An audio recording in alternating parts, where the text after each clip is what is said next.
South Point is also proud to provide a variety of relaxing amenities for the guests who want to be pampered. Soak up the sun and let your stress melt away in our lagoon-style paradise swimming pool. A relaxing getaway where you can bask in the desert sun and enjoy seasonal food and bar service poolside. And if you really want to escape, come to Spa Costa del Sur. From couple suites to a co-ed wet area, our spa caters to business and leisure travelers who want to unwind and elevate their senses. A visit to one of our spa's steam, sauna, or whirlpool treatment rooms will leave any guest feeling like they can take on the world. Our gaming amenities include over 60 table games and over 2,600 of the most popular slot and video poker machines. We have penny slots, including the popular Buffalo games, and real machines like Wheel of Fortune, Triple Sevens, and Megabucks. If you prefer video poker, try Deuces Wild, Double Bonus, or a variety of multi-denomination games. Or try your hand at one of the most popular casino table games in the world, Blackjack. Don't let the game intimidate you. Blackjack, also known as 21, is both easy and fun. And our dealers are always happy to assist. And the best part? Blackjack always pays 3 to 2. Next, check out the roulette tables. Roulette is one of the easiest casino games to learn, and so much fun to play. It's a favorite of both beginners and seasoned players. In addition to blackjack and roulette, our casino pit features over 60 popular table games like Baccarat, Pai Gow Poker, 3-Card Poker, Ultimate Texas Hold'em, and Mississippi Stud. So get out of your room and come join in the fun.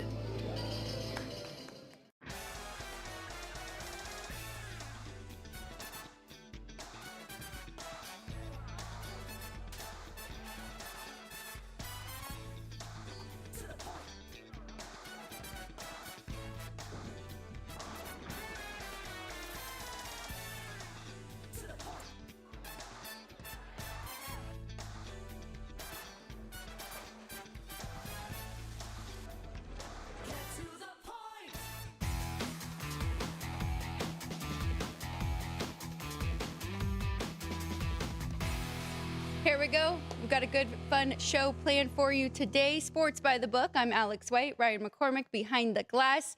We cover everything here. We'll go through all the sports betting action for the night. Looking forward to it. And when we do that, we like to bring in some experts that can help us.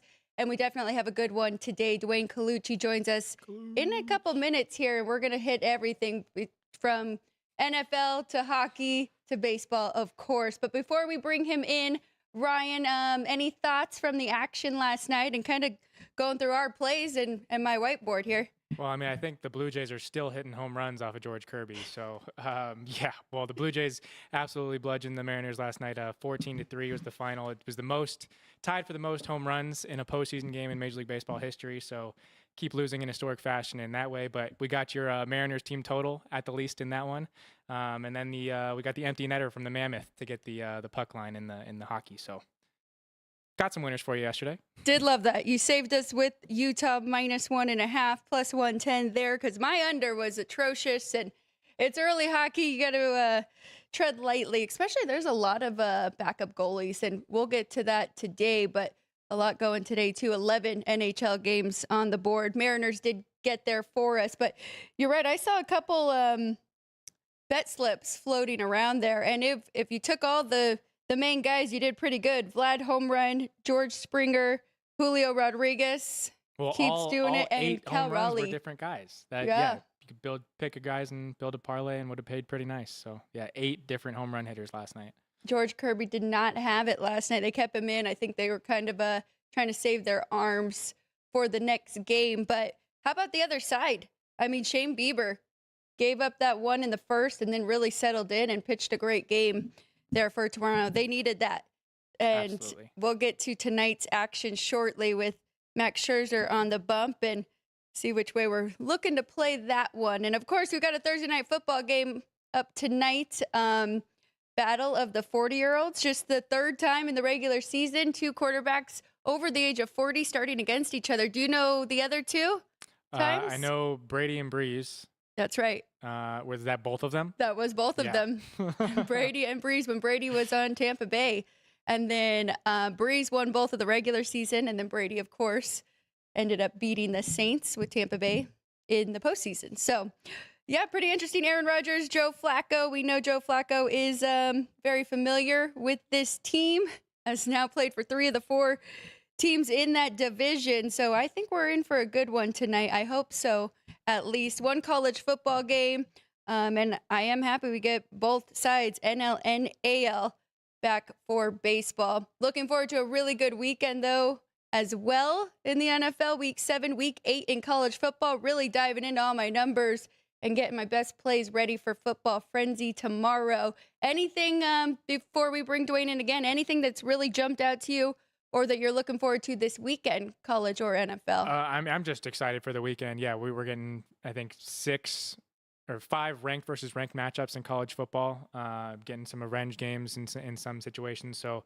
it should be a great one on Saturday, and then we're getting some electric games on Sunday. So we got a great slate to talk about here with the director of racing sports over at the Rampart Casino here in Las Vegas. So we'll get to Dwayne Colucci here in a second, but it's going to be a good one this weekend.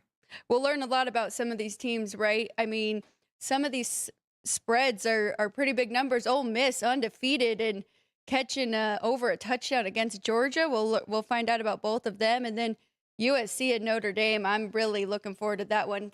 Huge game. I mean, playoff implications for both sides, especially Notre Dame, who cannot afford another loss, even though, I mean, right now their 2 losses aren't looking too bad against Miami and Texas A&M, but really good slate on Saturday, as we have had for the last few weeks. Well, let's dive into a little bit of NFL here, looking at the game tonight. What are you seeing now, spread, and have you seen any movement here at the South Point or even from other books? Not sidewise. Spread still sitting at 5.5. Steelers on the road. Not much movement anywhere else. Or we're us and BetMGM are the 5.5, and Caesars with Superbook, Hard Rock are sitting at 5, and then some other places are at 4.5. So a couple different numbers that you can get if you like, depending on the side that you like. But the total just moved in some spots to 45. We've been sitting at 45 for the last about 30 minutes this morning. So up to 45 this morning. Up to 45. Okay. Expecting to see Joe Flacco getting that offense going. It was, I do like what I saw against the Green Bay Packers offensively. Got Jamar Chase involved. He did have a touchdown, and Noah Fant actually as well. So that could be an interesting angle that we are looking at there. But let's take a quick break. We'll check in, see if Dwayne Colucci is ready to go. Check all the volumes, and we'll be right back. Again, if you are not subscribed, please do so you can jump in the chat. We'll have a trivia coming to you shortly, and feel free to jump in if you have any questions for us. We'll be right back here on Sports by the Book.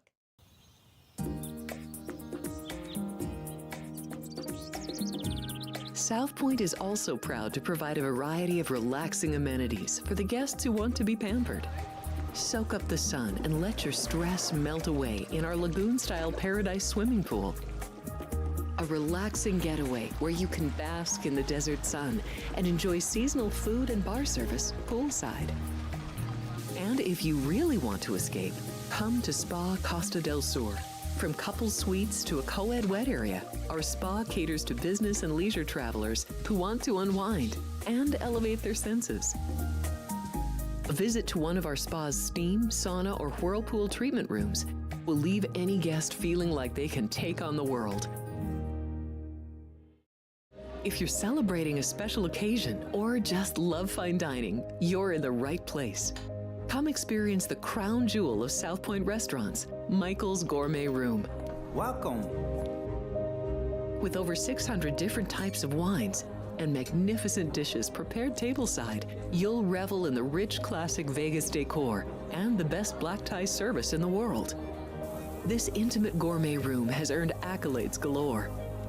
Come to Michael's Gourmet Room for an unforgettable dining experience. Another famous restaurant is the Silverado Steakhouse, where you'll find the charm and service that discerning patrons require. From top quality steaks and chops to fresh seafood and desserts, You'll love the award-winning wine list and menu at Silverado Steakhouse. Steak lovers have even more options with primarily prime rib. Catering to hearty appetites, the menu features a variety of flavorful prime rib cuts, dry-aged to ensure tenderness, and then seasoned and slowly roasted. Although prime rib is our specialty, it's not the only thing on the menu. There's something for everyone.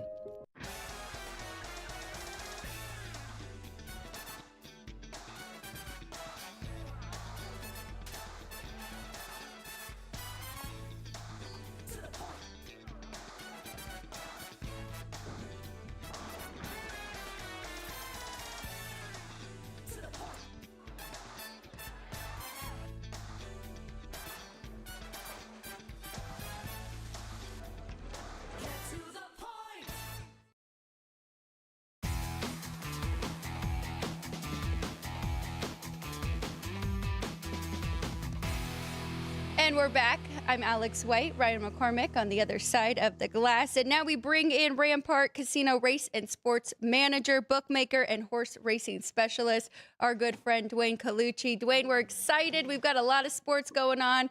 Hockey is back. NBA starting next week. But we got to start with the big one here. It's the postseason championship series. I want to start with the AL, though. It looked like the Mariners were going to run away with it, and Toronto's bats woke up yesterday, 13-4, a big win. Shane Bieber was awesome.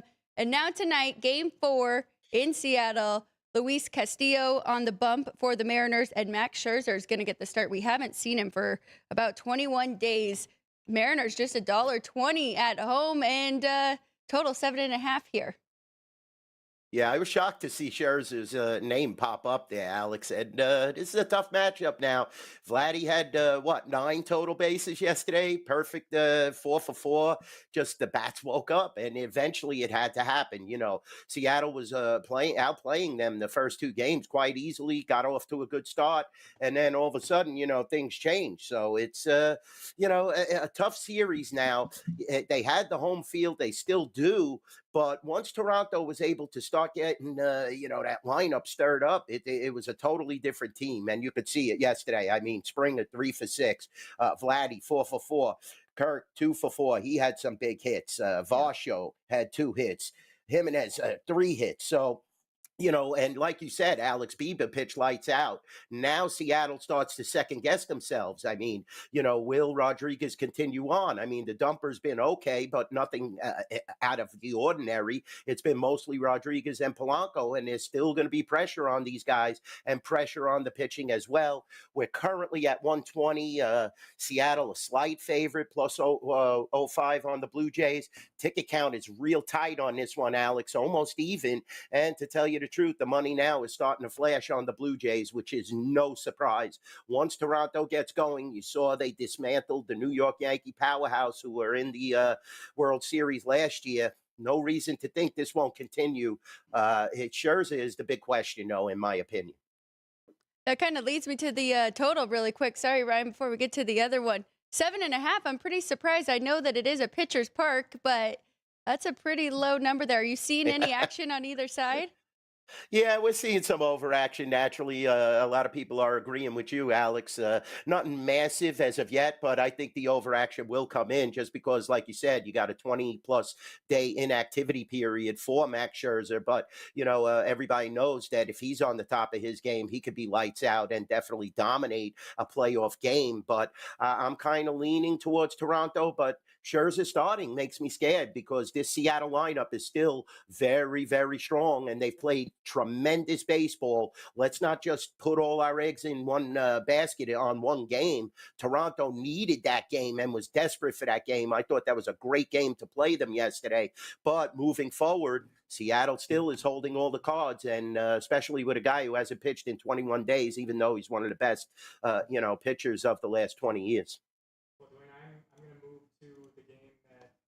Is the must-win for a team that still has an undecided pitcher. But Milwaukee on the road now, 2-0 deficit in Los Angeles. Total is at 7.5 with juice to the over. The Dodgers are almost a $2 favorite again, minus 170, plus 155 on the Brewers. You know why I'm smiling, Ryan. I'm a Dodger guy. And, who cares about the regular season? That went right out the window. And now the Dodgers, I mean, they had loaded bases the last 2 innings. That could have been a massacre. And thank God, for the Brewers' confidence, they were able to get out of those eighth and ninth innings. Because if the Dodgers would have put up a massive run total in that last game, I would say all but lights out. But I love these games, because I know how the Dodgers are. They get complacent at times. And when the team has their back against the wall, and the Dodgers did their job, totally swept them out of Milwaukee, there is a chance here for the Brewers to start to, find themselves. But it's difficult. Like you said, Ryan, how could you have an undecided pitcher? You have no pitcher It announced. actually just And was it's just the best. announced about 5 minutes ago, I guess. It will be Go Aaron ahead. Ashby to open for the Brewers And that's next what week. I'm saying. I mean, you're making a decision hours before game time on the biggest game of the season for this team. Milwaukee was a tremendous machine. They played great in the playoffs, but now it's the Dodger reality. And the key is Ohtani ain't even hitting. I don't even think he's healthy. I'll be honest with you. I know he's got something going on with his side. He got a key hit. Don't get me wrong, late in the game, too, but he is not producing the way he should. And if he was ever producing, the Dodgers would be unbelievable. They'd be 2-1 right now. But I think he's not even batting 200. I'm almost positive he's not batting 200. But you start to get Mookie, Freeman, Muncy with tremendous home runs. Kiki is a different person in the playoffs. Tommy Edman, Tosca. The Dodgers just have bats for days.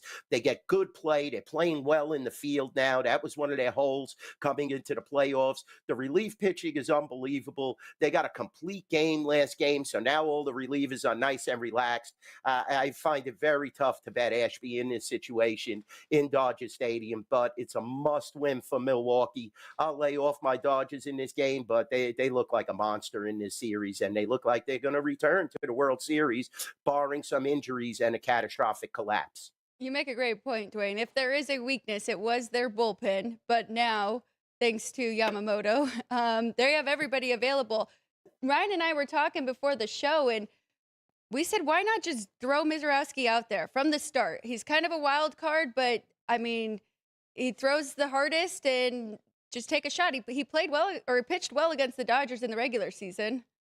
Yeah, definitely, Alex. And, this is where the professionalism and the experience of Dave Roberts actually shines through. So many people are critical of this guy, but he knows what to do and to manipulate this team. And he is definitely outclassing and outmanaging the opponent.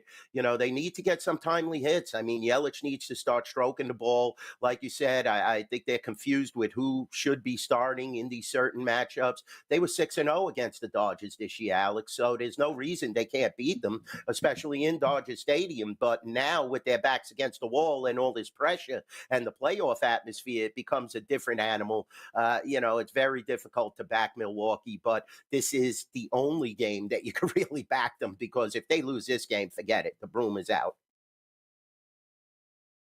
Let's go over to NFL tonight. I'm excited about this one, Dwayne. And we always talk about your betting numbers, not teams. You're getting 5.5 with a pretty desperate Bengals team, just 2 wins, but they're still ahead of the Browns and the Ravens. Looking up at the Steelers, do not want them to go 5-1.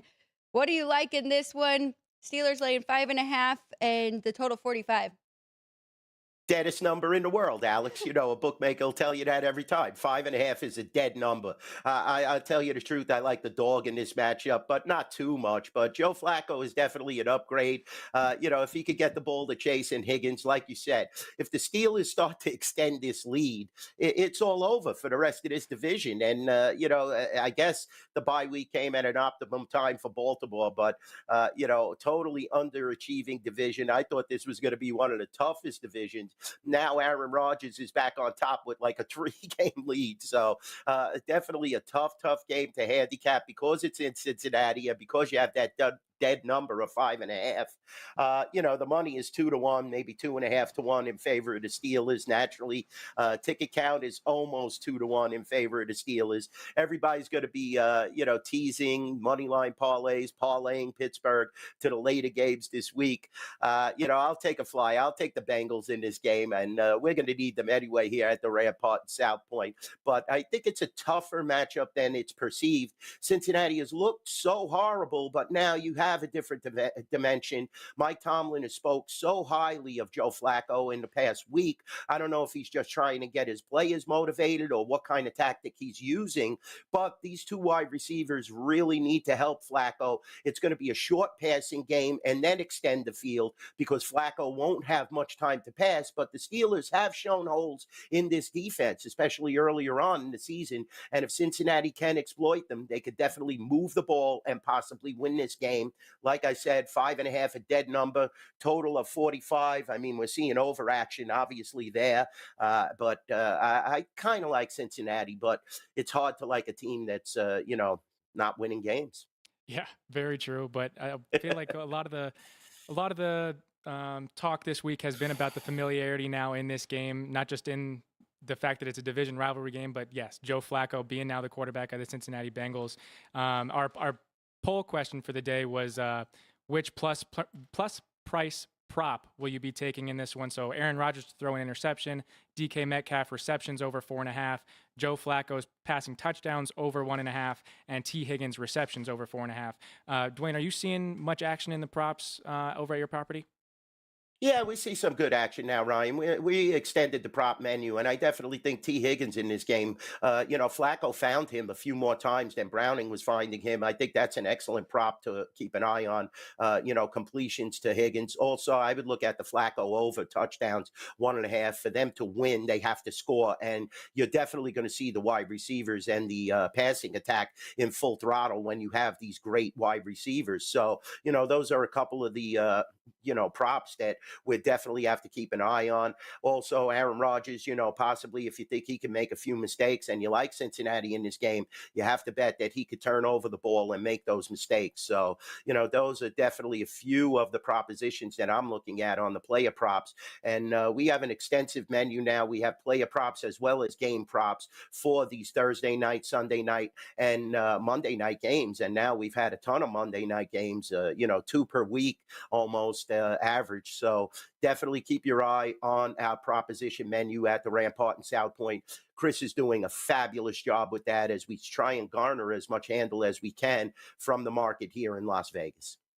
Dwayne, one college football game tonight. Now, the American Conference has been quite a surprise. A lot of great teams in there that could get that G5 spot for the playoffs. But these two, not particularly great. East Carolina, 17-point favorite at home against Tulsa. Are you seeing anything ticket-wise, money-wise, side or total? Well, we opened this game, Alex, at 17, and we're sitting at 17. So, this is definitely, it's shown some signs of an improving conference. 2-4 versus 3-3.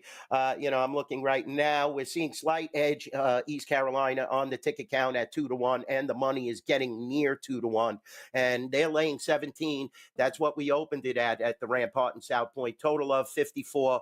Good two-way action, a little, under action as we opened it at 54.5, and now it's 54. So this is going to be an interesting matchup. Definitely a matchup where people can parlay it, use the parlay cards as well. These games are listed, and look ahead to Saturday where we have some better matchups than we do. Also, we got some decent matchups tomorrow as well. So definitely not one of the focal games on the card, but because it's a Thursday night game, it becomes a little more prominent, across the counter and on the mobile application.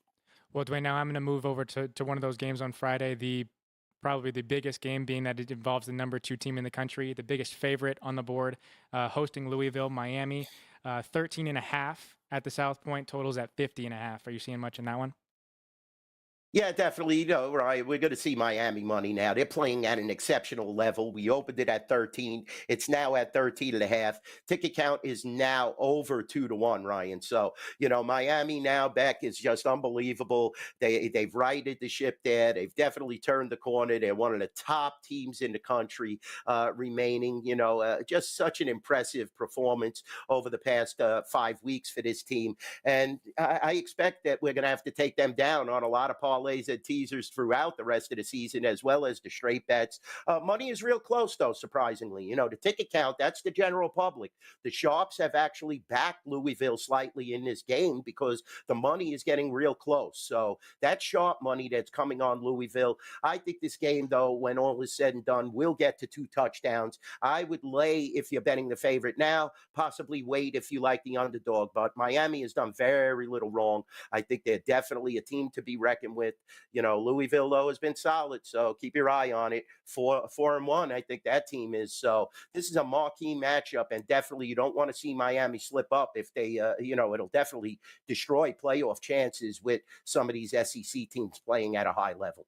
It's funny, too, Dwayne, we see a lot of sharps betting against coaches, and I think this is a spot where they think Mario Cristobal could slip up. There's another coach that's being bet against, and that is Lincoln Riley for USC. Dominant win over Michigan. You cannot take that away from them, but that was at home. Now they're on the road. Notre Dame really needs this one. Can you tell us about the movement in this? Because I believe you guys opened it lower.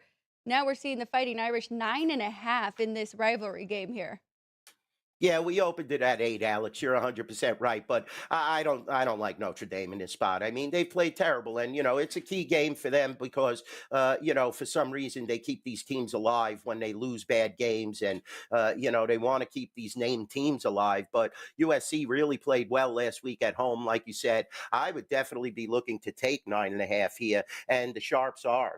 I'm seeing a 2-1 ticket count in favor of USC, and the money count, it's not 2-1. But it's getting up there now on USC. And it's surprising that the sharps initially pounded the game when we put the lines up, early on Monday morning on Notre Dame. That's why you're seeing the 9.5. But now all the general public and everybody else is starting to bet USC. I think this game is going to come down. I'm not fearing Notre Dame. I don't think this is one of their better teams. Like I said, these California teams have improved, UCLA and USC. They look like crap early in the season. And now all of a sudden they're winning games against, good level opponents. Total is at 62. We're seeing good two-way action, a little more under action in this matchup.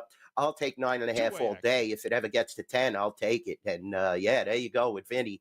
Pop him up there. I don't know who he likes. We'll find out. But I'm definitely taking USC in this game.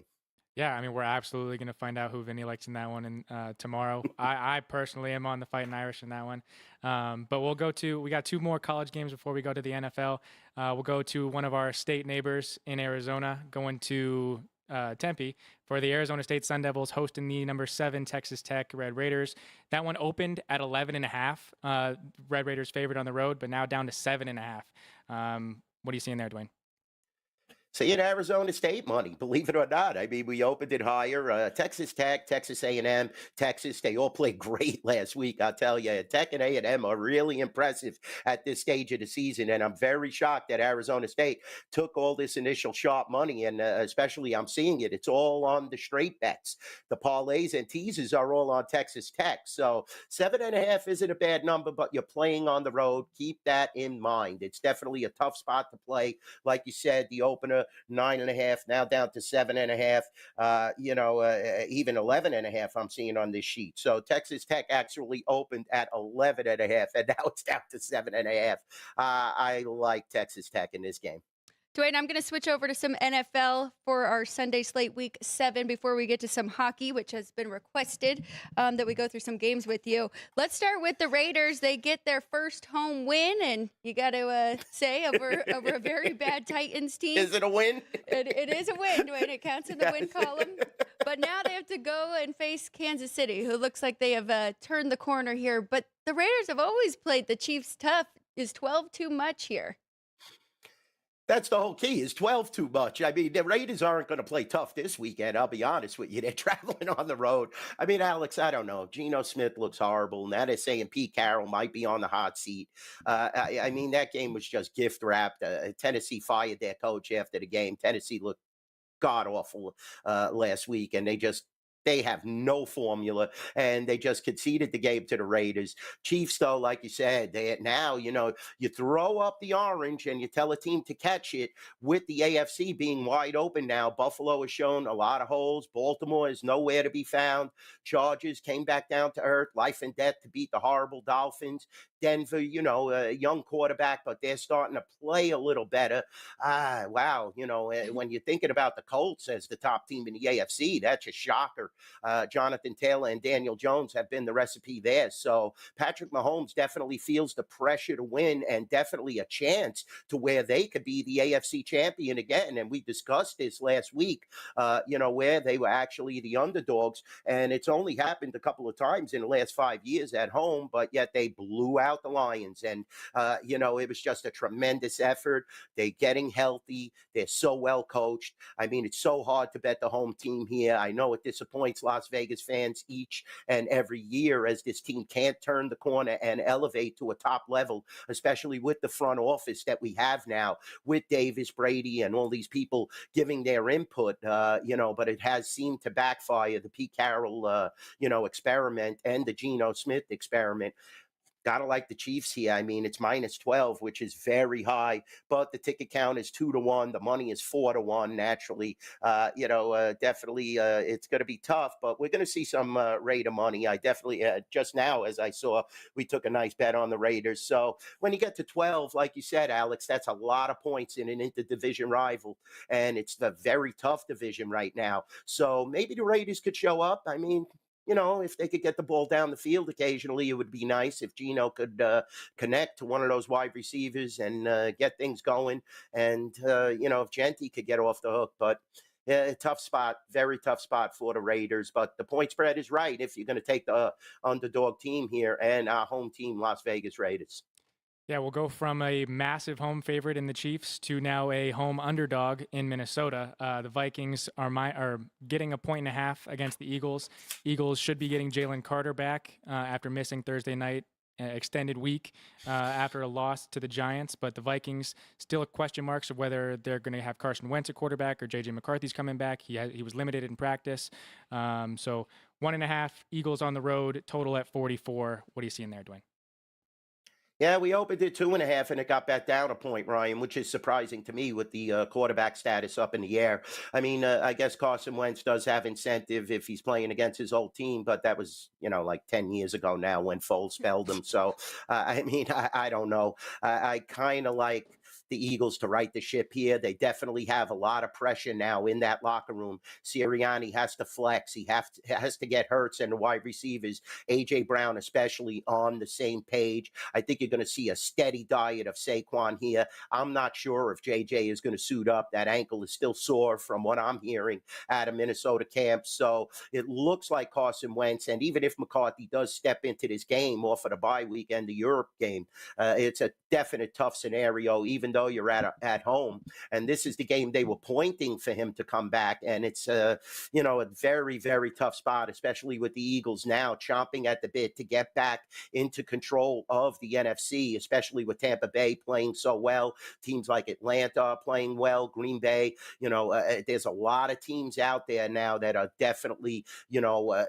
clawing at the Eagles. They're getting close because the Eagles have shown so many holes and definitely frustration this year. And their defense doesn't look as well as it has in the earlier on in the season, like the first 3 or 4 games. So this is a tough game to handicap, but I think it's a right spot for the Eagles. They don't want the Commanders to start to really tie them in the division or possibly pass them. They got a gift with the Commanders losing last week, another gift with Dallas losing against Carolina. The Giants are improved with Scatterboo and Dart.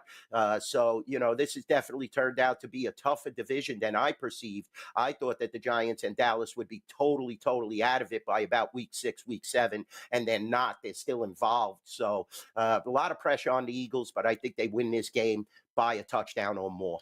I'm going to take you to the Sunday night game. I'm looking forward to this one, a big NFC matchup. Atlanta right now, second in their division because Tampa Bay has just been so good. San Francisco tied with the Seahawks, but they just keep piling up the injuries, and they're at home. They're only a 2-point favorite over the Falcons, total 47.5. Yeah, you're going to see a lot of McCaffrey. I'll be honest with you, Alex. And Mac Jones has played well, but the injuries are really piling up, and that's a focal point. The bright spot, they are at home, and you're still playing against Michael Penix, first year starting. And the Falcons have looked good in certain spots, but they also have looked horrible. This is a key game for the 49ers. We opened the game at 3 at the Rampart in South Point. We initially saw a lot of Falcon money. Now the buyback is starting to come in. I like the 49ers, the home team here. I'm not sold that the Falcons are a team that could turn the corner just yet. This is not the Tampa Bay Buccaneers and Baker Mayfield and that rah-rah offense. This is the Atlanta Falcons, who earlier in the season got decimated and destroyed by a poor team. So keep that in mind. I think the 49ers still have enough left in the tank. Like I said, Mac Jones, I said it a couple of weeks ago, this kid may be the best backup quarterback in the NFL, and that's saying a lot with Kirk Cousins on the other side of the ball this weekend. So, if Mac Jones could stay within himself and they don't make a lot of mistakes and more injuries don't pile up, I think 49ers have a chance, but it's a tough game just because of these injuries. You are at home laying less than a field goal. And like I said, the initial money is on Atlanta, so I don't think you'll lay a field goal if you wait until Sunday. We're going to get into some hockey now, and I'm going to start off with the two-time defending champions here with the Florida Panthers. 3-2 to start the year. They're first in the Atlantic right now, Dwayne, and they've had injuries, but they have the depth, and you've talked about it. Now they're a plus 125 dog on the road. They are playing on a back-to-back. It is the Devils. What do you like in this one? Total 6. Is there any value there, I guess I could say, with the dog, or do you like the favorite in this one? Well, I loved Florida last night, Alex. I'm able to admit my losses, and they played like total crap. Detroit just blew them out. Now, the one point I will make is that these back-to-backs have changed in the NHL. A lot of teams, it's notorious, bet against the team on the back-to-back. Actually, a lot of these teams in the second game have been more successful than the first game. Now, the Devils are healthy. This is a very tough team to play when they are healthy. They don't have a massive home ice advantage, so it is a decent spot for Florida, but this is a tough game to handicap. I have to lay off it. We're seeing devil money. The money is about 2-1 in this game. 145 currently at the Rampart in South Point. I'm usually a huge devil advocate, but Florida is a little banged up, like you said, Alex, and we have to keep our eye on that.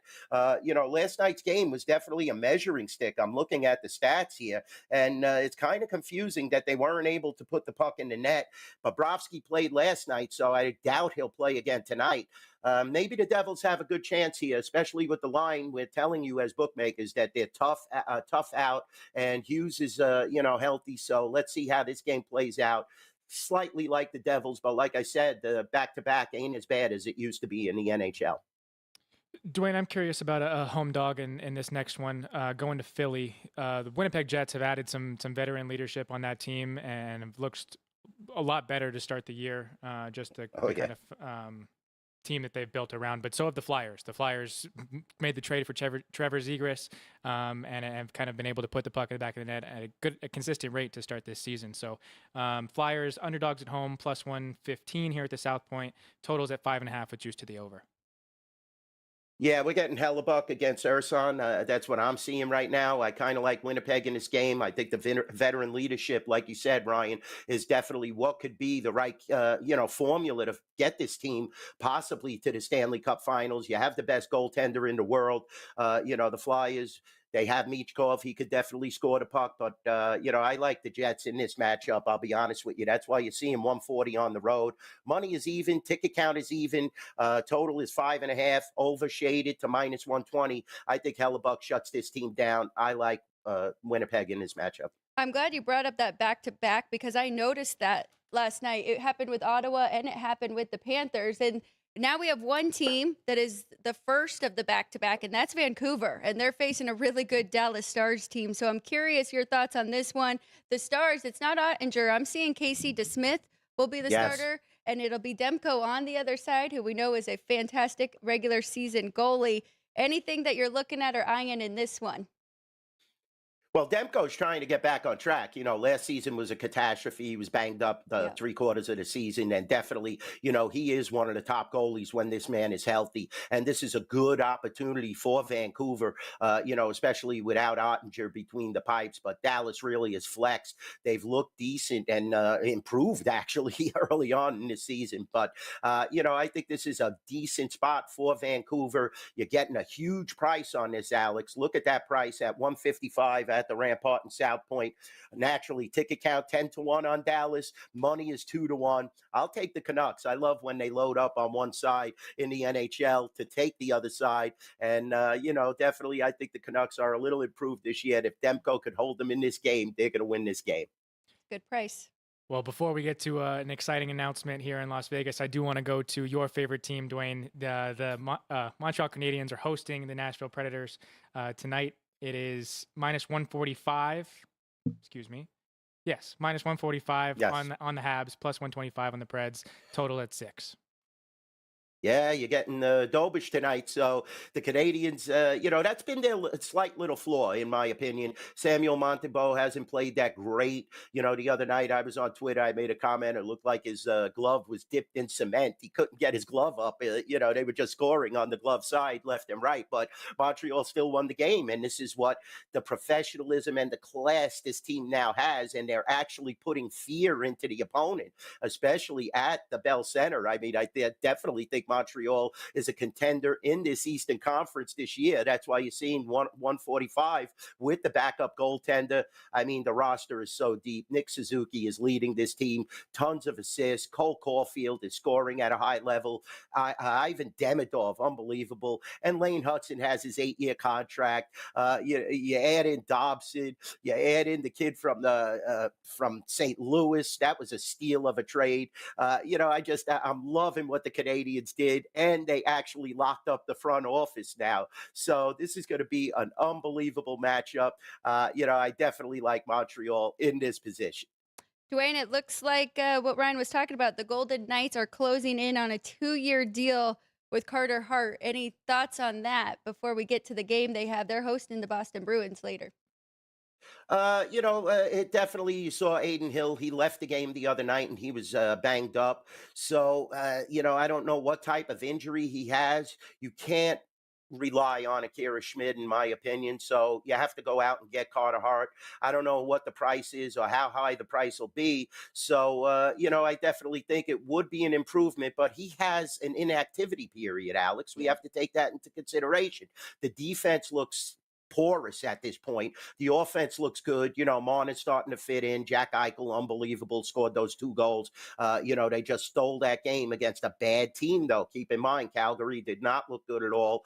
Last night, in my opinion, I mean, I just thought, they got blown out and manhandled. I think the Utah had like a 2-1 shot differential there, and that game could have been way worse if Calgary didn't get good goaltending. So keep your eye on the Golden Knights. This is a huge price. I'm liking Boston in this matchup. I mean, 230 is a lot. They're playing a lot of games in a lot of nights, and they're also, coming off the road. So let's keep an eye on that. Schmidt's going to have to start again.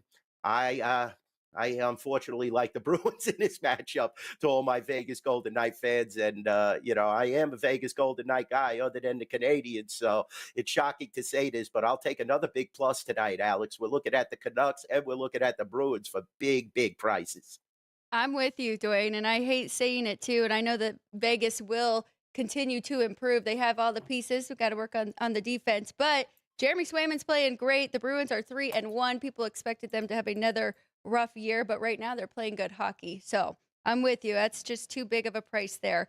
Ryan, any more questions for Dwayne? I think he's frozen video, but we still got him audio. Yeah. Well, we, of course, our viewers are asking for your horse picks. That we need them when we get you on the show. So anything for you there? Let's go to Belmont at Aqueduct today. We got a few nice horses, and I'm looking at one in the 6th race, to be honest with you. Richard Dutrow, he bailed me out last week. He's one of my favorite trainers, and, he has this horse Sight to See in the 6th race. 7 furlong race at Belmont at the Big A. His second time off the layoff of this horse. He ran on the 11th of September. He got a 51 buyer. He really didn't run that good at all, but, it was just getting acclimated with the barn now. I think that, Dutrow will pull the right strings. He has a decent workout tab. Definitely I look at that workout on October 2nd on the training track where it seems that he tightened the screws a bit, then he backed them off a little. I think Dutrow will have the right combination, 6-1, sight to see in the 6th race at Belmont at the Big A. Dwayne, you're the best. We appreciate you. Make sure and follow him on X at NYBookie Dwayne and go see him up at the Rampart Casino Race and Sports Manager. We appreciate you. You hit every sport for us. You're the best. And we'll see you again next Thursday. Love you guys. Anytime I could join the show, it's a real pleasure. The best race and sports book, is the South Point, the Rampart. We do it up here, guys. And this is the best show out there for sports betting and horse racing. Sports by the book. Say hi to Mr. Pauls. I know he's on another vacation, dumping all the work on Alex because she is the best. I mean, she comes from a family that just knows their sports handicapping. So listen to the rest of the show. Alex will definitely have a few gems. Listen to our hockey picks. Ryan, great to join you as well. The best sports betting show on the airwaves and on YouTube, Sports by the Book, straight from the South Point studio and the Rampart. Love it. There he is. And I'll say I'm very blessed to be surrounded by the best here with Dwayne and my family there. So, Dwayne, thanks again. Ryan and I are going to take a quick break so we can get ready for the rest of the slate. We're going to take a look at the hockey schedule again. Then we'll give our thoughts on tonight's football game and the 2 baseball games. Don't go anywhere. We'll be right back.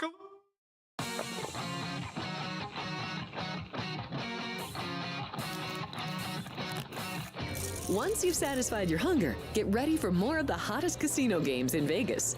Our 24-hour, 30-table non-smoking poker room proudly hosts all the most popular poker games with a variety of betting limits. Visit the poker room for a schedule of daily tournaments. Whether you're going to hold 'em or fold 'em, the best place for poker is at South Point Casino. You'll notice that our craps tables are usually the loudest in the casino. If you've never played, join one of our free craps lessons to find out what makes this game so exciting. Check with the craps dealer for schedules and give it a roll. Bingo is also an exciting way to spend your time. We offer 7 sessions of bingo every day. And each session includes a cash ball jackpot, 12 bingo games, a progressive double action game, and a $10,000 bonus coverall. Electronic units are available. If you haven't played bingo with us, give it a try today. Guests can also get in on the action at our one-of-a-kind race and sports books. 2 separate rooms designed to maximize your experience and comfort. Our sports book, with over 400 seats, puts you right in the middle of the action, 24 hours a day. The friendly ticket writers are happy to help, and it's conveniently located next to the famous Del Mar Deli, where you'll find supersized portions of delicious deli items like roast beef, pastrami, and Reuben sandwiches, or soups, salads, and pizza, plus spectacular desserts fit for a king. And right next door is the race book, over 150 seats, each with its own TV screen. There are 16 interactive player terminals, so you can bet right from your seat.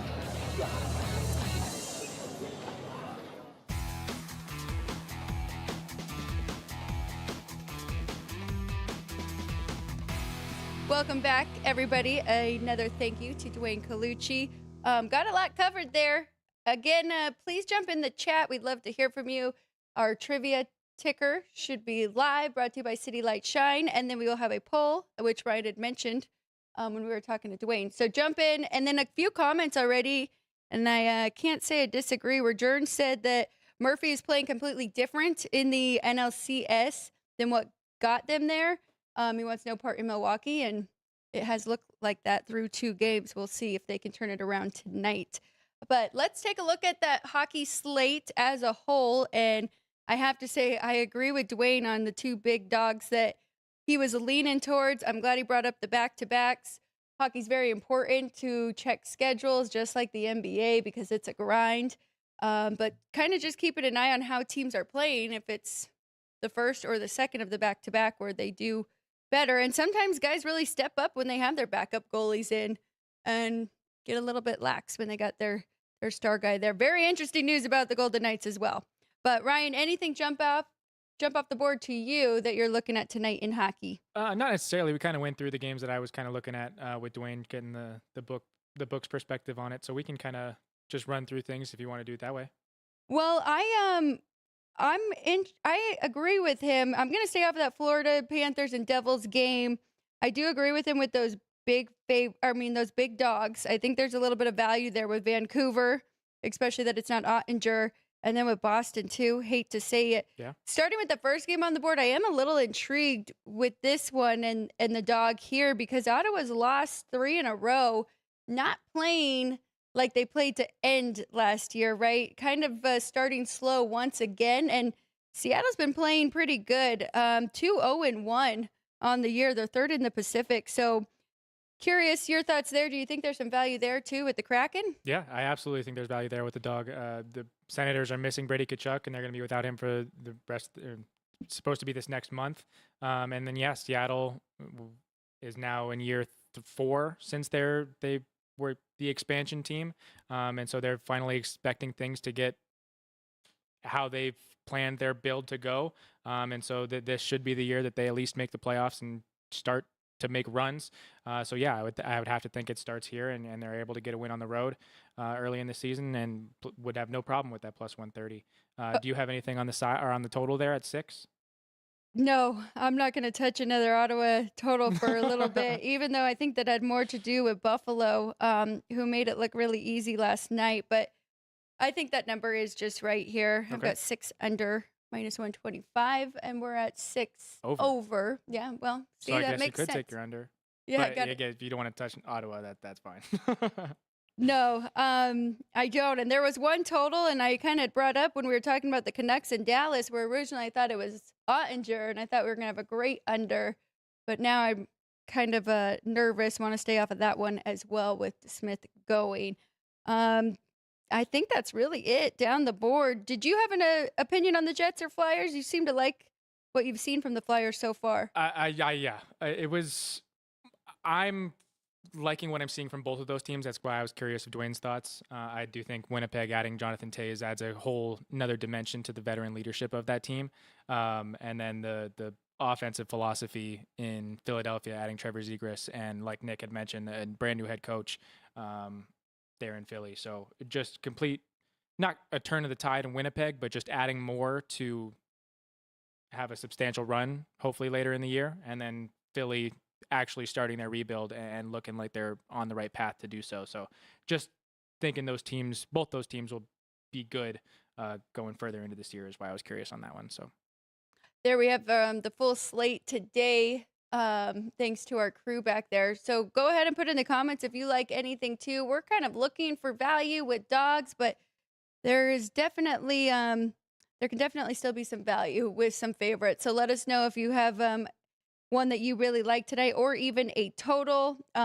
Carolina and Anaheim is very interesting as well. That's probably the highest total on the board at 6.5. And all the metrics match up with that. They do say that these two are high-scoring teams right now. Anaheim is tied for 4th. We know Carolina, they're first right now, averaging 5 goals per game. Defensively, too, I mean, Anaheim's tied for 27th, given up 4. Might be one where you look at the Canes team total over, but I mean, my number is not that high at 6.5, but I'm going to tread lightly. As I mentioned, right now to start the year, both of these teams, shots on goal are very high. Anaheim 5th and Carolina 1st. So I'm going to back off of an under there, but it is interesting. And I thought I know how good Carolina is, and it's intimidating to go against them, but I thought that was a little high on them too. They have an interesting West Coast trip, Ryan, that we're going to have to pay attention to. Took care of business in the first one against the Sharks, but now they've got the Ducks, the Kings, the Knights, and kind of just hitting all these teams. So we'll see if they can keep it together, but might be a spot where we can fade them later on in this West Coast trip. Yeah, I mean, we've kind of mentioned it a couple times talking about NHL, but just paying attention to the scheduling. And we had mentioned talking off the air, just looking at Florida's schedule. They're on a road trip right now, and then they have 5 straight home games, and then they have another road trip, and then they have 4 straight home games, and then they have another road trip, and then they have more straight home games, and then a road like Florida's schedule is really kind of where they have streaky 10-day stretches. So it could be good times to play Florida coming up. But yeah, just if you're looking at teams specifically, make sure you're taking a look at their schedule and know back-to-backs and whether or not they're on road trips and that kind of stuff. Or we're doing our best to get that work done for you. So keep watching every day. Yes, trying to have as much information. That is what we are here for. Even when you make your own power ratings, and we've always said that's just 3/4 of the equation. The scheduling, look-aheads, letdowns, all of that is definitely the other 25%. But let's go back to baseball. We haven't given our thoughts or if we have picks on the 2 games tonight, and then we will touch on the Pittsburgh-Cincinnati NFL game that we have as well. But starting with baseball, starting with the AL, Brian, thoughts on this one? And I kind of alluded to it with Dwayne. 7.5 feels like a very low total for a high-scoring game we saw yesterday. And then the Mariners, too, $1.20. They were a bigger favorite yesterday, and they had Toronto had a better pitcher on the bump with Shane Bieber. So thoughts on side and total in this game 4 here? Yeah, this one, I said the safest play yesterday was the Mariners money line just because I thought that crowd was going to be able to do a whole lot. But the Blue Jays had their backs against the wall and did what they needed to do. They hit a historic amount of home runs in a postseason game, and that's what you need to do when you have one of the best lineups in baseball. And they earned the 1 seed to be able to have home field in this series and in the postseason. So, but for this one specifically, baseball is a game of momentum, and when you're able to put the bat on the ball the way they did last night. Granted, I do think that they left George Kirby in way too long and could have made more of a game than what happened last night. This should be more of a pitcher's duel in this one with Max Scherzer and Luis Castillo, both who have plenty of pitching experience in Major League Baseball. But I guess the point I mainly want to make is, if the Blue Jays are able to hit the ball the way they did last night, a shootout kind of game favors them, although their bullpen isn't as strong as the other bullpens. But if it's going to be a bat, like if the ball is going to find the bat in the terms of the game, it's going to favor the Blue Jays. If it's going to be a pitcher's duel, it's going to favor the Mariners. And after last night, knowing the emotions that's going into this series and prolonging into this series, I'm right there with you, thinking this 7.5 is too low. I think this series or these lineups are going to ignite again tonight. So I'm on the over the 7.5. And if we want to find a way to get team totals over as well, could be a good way to find it. But yeah, I'm liking the over in this one. I don't mind that at all. Both team totals at 3.5 again here. I'm with you. I like over 7.5. And just looking at Scherzer, his last 6 regular season starts, he had a 9 ERA. I know he's got the experience, but he's just not in his prime again right now. So I don't think he can just flip the switch.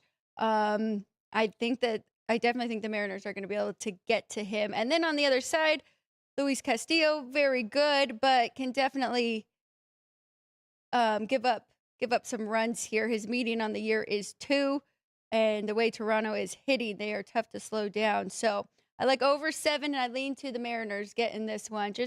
I don't think we'll have Max Scherzer out there for too long, and I think there's a big advantage there with Castillo. All right, let's go to the game 3 here in the NL, and we mentioned it with talking with Dwayne. I bet you it will be Ashby as an opener, and then we will see Mizorowski, and I think that's probably their best option. And you kind of talked about seeing Mizorowski and the first batters that he does see, right? And that could be detrimental if he gives up a home run early on. But Dodgers, $1.70. This is hard. I don't even know what to do with this game. I really have nothing side or total in this NL. I mean, I know yesterday I said that the Brewers were done in this series, but I mean, I'd be a fool to quit on them after believing in them the first 2 games when they were at home. They earned the 1 seed in the NL. They were the best team in the regular season. They swept this team in the regular season 6-0, and getting plus 155 I don't think they're going to get swept. So if the Dodgers beat me tonight, I'm going to try and get it all back tomorrow. And if they sweep them, so be it. But I will be trying to get it all back in one way or another, thinking that the Brewers will get it done either tonight or tomorrow. But yeah, we had kind of talked about it being an opener with Aaron Ashby and getting Jacob Misiorowski out of the bullpen. I just think getting that crowd in Dodger Stadium, we know that they might show up late and it might not mean anything in the beginning. But if Milwaukee is able to get through the first 2 innings with Aaron Ashby and then bring in Jacob Misiorowski, who gave up big hits in his first couple batters against the Cubs in his own ballpark, so the crowd was able to kind of get him back into it. You can't do that in Dodger Stadium. It's not going to work for the Brewers here. Doing that in Dodger Stadium against this team with that crowd is not going to be an easy comeback. So they got to keep them shut down early and get the bat on the ball early tonight or tomorrow. So going with the Brewers. Sticking with it. I can't fault you there. I would hope that they don't get swept. I am a little bit nervous with Tyler Glass now, looking at him so far in the postseason. So he did follow Ohtani in Game 1 versus the Phillies.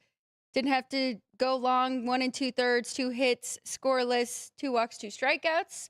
But then he started Game 4 and he went 6 innings, 0 earned runs, 2 hits, 8 strikeouts, and 3 walks in that one. Now, context, Game 4, the Phillies really started just swinging at everything, right? And I think that's why the strikeouts went up, where they were just really trying to make contact and hit the long ball there. But I think we'll get a good game. I think when Misiorowski comes in, he can quiet this Dodgers lineup, who has been up and down, even though we're seeing the main guys really step up, like Dwayne said. But I'm gonna wait. Maybe I'll wait in game and get a better number here on the Brewers. Try to get a run line at a better price there, even if it's -120. And I mean, the first 2 games, we've gotten 17 innings of 18 out of Dodgers starters. So, I mean, the Brewers need to chase Tyler Glass now out of this game early. Yep.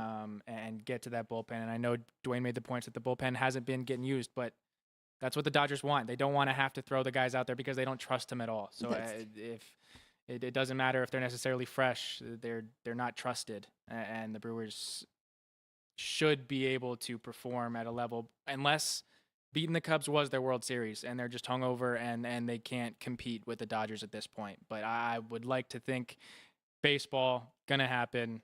Brewers are going to win one of these 2 and we'll be okay, and it's gambling. But I'm going with the Brewers in this one. Well, if that's the case, people said that about Toronto as well, that it was their World Series against the Yankees and they got a good one yesterday. So we will see. Let's switch over to, last but not least, the NFL. I kind of stole your jab on the other ones. Anything, side total, that you want to remind us that has moved? And I believe it was the over. Yes. Let me get it up for you. Get the spread and total for you. Well, Dwayne said it's that dead number right there. So Yeah, this sitting side at hasn't 5.5. moved much. Yeah, total's at 45, up to 45 from 42.5 at the opener. Just what I kind of wanted to point out is this is a division game. The Steelers have owned this rivalry historically. They're won 71 of 111 matchups. But kind of just an interesting point that I wanted to make was that the Steelers historically, in the month of October versus the Bengals, are 21-8. The last time the Bengals won a game against the Steelers was October 11th, 1988, meaning in my lifetime, I have never seen the Bengals beat the Steelers in October. Mike Tomlin is 27-12 against the Bengals and 15-4 in Cincinnati. And I know Joe Flacco is undefeated on Thursday nights against the Steelers, so that kind of combats that. But Mike Tomlin is a better coach than Zach Taylor. There's 2 ways I can see this game going. We're gonna get a shootout, an old style shootout, pro style passing, Aaron Rodgers, Joe Flacco throwing it all over the field, or it's going to be an ugly Thursday night football game that we're wishing for in the middle of April when we haven't had football for 3 months. And it's going to be a 17-12 ugly football game. So I don't see an in between. I see no defense or a tight defensive game. I'm leaning more towards the tight defensive game, I think. with the O-line of Cincinnati, it's still going to be hard for Joe Flacco to get that ball to his playmakers. I do like the Bengals, though. I like the 5.5. I like a little bit of that money line. I do think they find a way, and those are interesting trends that you found about the Steelers. I had seen one that they played the most on Thursdays of any team, but 1-9 on Thursdays since 2009. So that was interesting to me. But it wasn't against the Bengals, and so it must have been against the Ravens. And you brought up Joe Flacco being very good against the Steelers. But yeah, I like the dog here in this one. Really just a number. I think that Steelers should be about 2.5 on the road, maybe a little bit higher. But I think you're getting some value there, and I think you're going to get desperate play from the Bengals. And they were competitive against the Packers, whose defense has been a whole lot better than what we've seen from the Steelers this far. But should be a good one. Any player props that you want to take a look at, even if we just want to mention where they are here at the South Point? Yeah, we can go with the quarterbacks with the numbers here at the South Point. So we've got the comparisons between the DraftKings numbers and South Point numbers, whether the juice or yardage is a little bit different. If you like the over on passing yardage, it is better to do it here. You're getting 3 yards on both quarterbacks, and we know that it could get very tight with some of those lines sometimes. So better odds here at the South Point. Better price on the juices here at the South Point. We got Joe Flacco up first, Aaron Rodgers up first. So he was actually in our poll, throwing an interception, plus 125. 27% of our viewers think Aaron Rodgers will throw an interception tonight. We forgot to change up the names on there, but it's okay. But if we want to go over to Joe Flacco, his passing touchdowns is plus 150. Only 18% of our viewers think he'll get there tonight. I tend to think that he will, whether it's garbage time or not. I like the over 1.5 passing touchdowns for Joe Flacco. I do too, and Dwayne had mentioned that too. Yeah. Do you have any necessarily players that you think those touchdowns will go to? Well, I did bring up Noah Fant, but really, I mean, this whole offense, and I know it's been a struggle with Jake Browning, but it goes through Jamar Chase, right? And even the numbers are just crazy because he's got 468 yards compared to T. Higgins, who's 220, 4 touchdowns. Higgins has gotten in the end zone twice, but we did see Joe Flacco already find Chase as well in the end zone.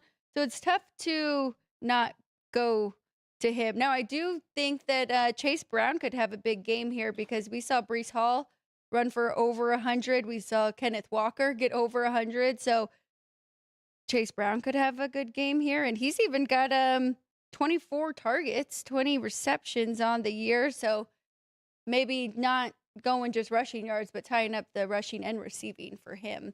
I need to look at some of the Steelers as well, though, because I don't want to have my game script just completely on the Bengals with the offense. So maybe we are looking at more of an old school shootout here, Ryan, and could kind of target some of these. I mean, the way the lines are led up, or the way the lines are lined up, it's kind of seeming like we're almost favoring it to be a shootout, but don't think it'll get there because the teams have been playing so ugly. But the potential is 100% there for it to be a shootout. I'm going to try and build a same game for you for Chase Brown over yardage and touchdown. So give me a second. Perfect. And then, of course, you always have the defense or special teams up there, plus 550. I see the Steelers, and I'm imagining it's probably, right under it. But that might be 850, a little higher because the Bengals defense has not been great over the last couple of years. But we're back, week 7 here, NFL. Don't forget, tomorrow we will go through the entire slate in our second hour of Football Frenzy right here, Sports by the Book YouTube channel. So make sure you guys check it out. Chris, Vinny, myself, all here at the desk. Looking forward to that. I think Ryan's got a parlay built out for us. So if you think Chase Brown will find the end zone tonight, and you think that he'll get, let's go with the lowest one, but 50 or more receiving and rushing yards, plus 140, so slightly better than his touchdown number. But if we go all the way up to, let's call it 70, you get plus 225, which wow, I wouldn't be complaining about that one. And then if you think that it'll be a full Chase Brown night, touchdown and over just needs 100 all-purpose, 90 all-purpose yards. Doesn't even need 100. You get 4-1. Wow, 4-1. I kind of like that 225. Played a little safe there. Already relying on him to get in the end zone as well. But Yeah. Thank you. Yeah, I like that. Any touchdown scorer for you? I think it'll be the big name guys tonight. I not necessarily Jalen Warren. I do think that the Steelers are going to have more of a passing attack. This is kind of the weird two sides of the spectrum that I see this game going. It's either going to be control the clock, run game, low scoring, and someone finds a way into the end zone on a sloppy play, and we get another Connor Hayward touchdown or something like that. Or it's going to be a shootout, and we're going to get a Jamar Chase, a T. Higgins, a DK Metcalf touchdown, and let's see, a long shot. Honestly, the fact that Andre Yosavash has kind of fallen down the depth chart is a little sneaky to me. Him at 7-1. T. Higgins hasn't exactly been a big target or a consistent target so far this year. So maybe Yosavash can steal one at 7-1. I wouldn't. I mean, obviously it's a long shot and not supposed to happen, but could be a good look there. 7-1 is a good number, definitely on that.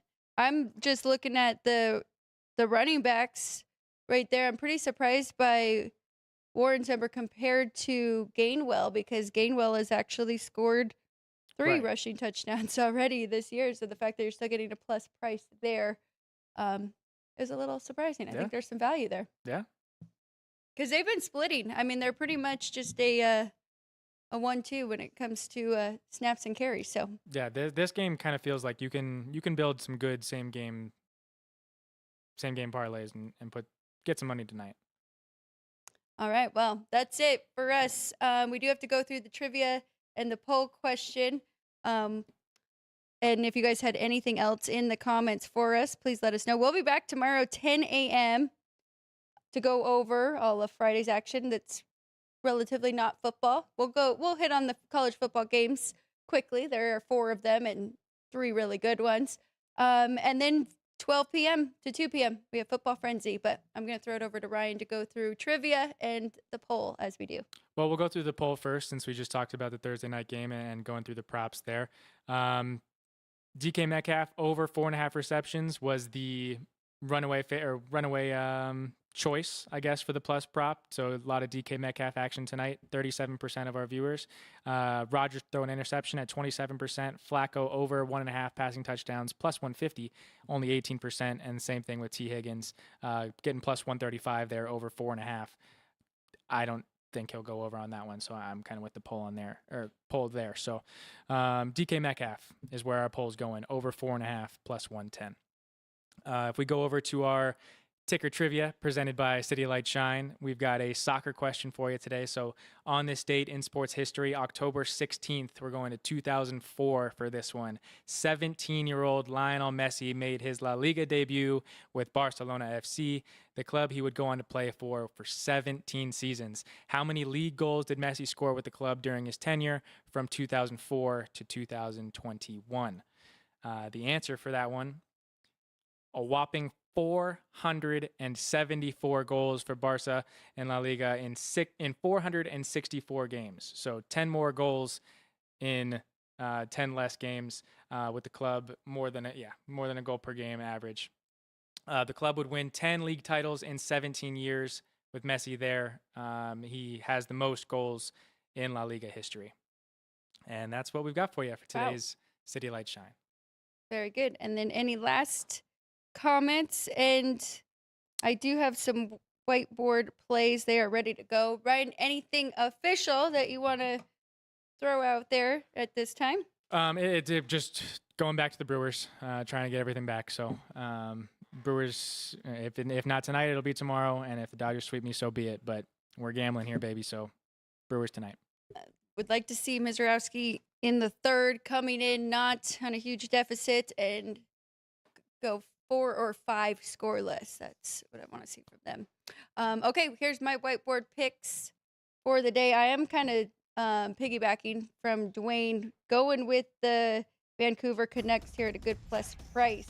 But the other ones we talked throughout the show, and I've liked the Bengals all week, getting 5.5. It's really a big difference in their strength of schedule as well. And Cincinnati comes into this game facing 3 of my top 7, Denver and Detroit and some of the top teams. So I think this is going to be slightly easier for them. I'm going with Chase Brown, what Ryan just built for me. A little fun parlay there, over 70 rushing and receiving and an anytime touchdown. I'm going with MLB, Blue Jays, Mariners over 7.5. And then a flyer there on an underdog of the day with the Canucks going against Dallas with DeSmith playing in net. So that is it for us for today. Went over a little bit, but thank you everybody for joining us. Thank you for jumping in with the poll. We appreciate you. Please follow our social medias. Please subscribe to the YouTube channel, and we will be back tomorrow. For the crew, thank you everybody behind the scenes. For Ryan McCormick, I'm Alex White. We'll see you again tomorrow here on Sports by the Book.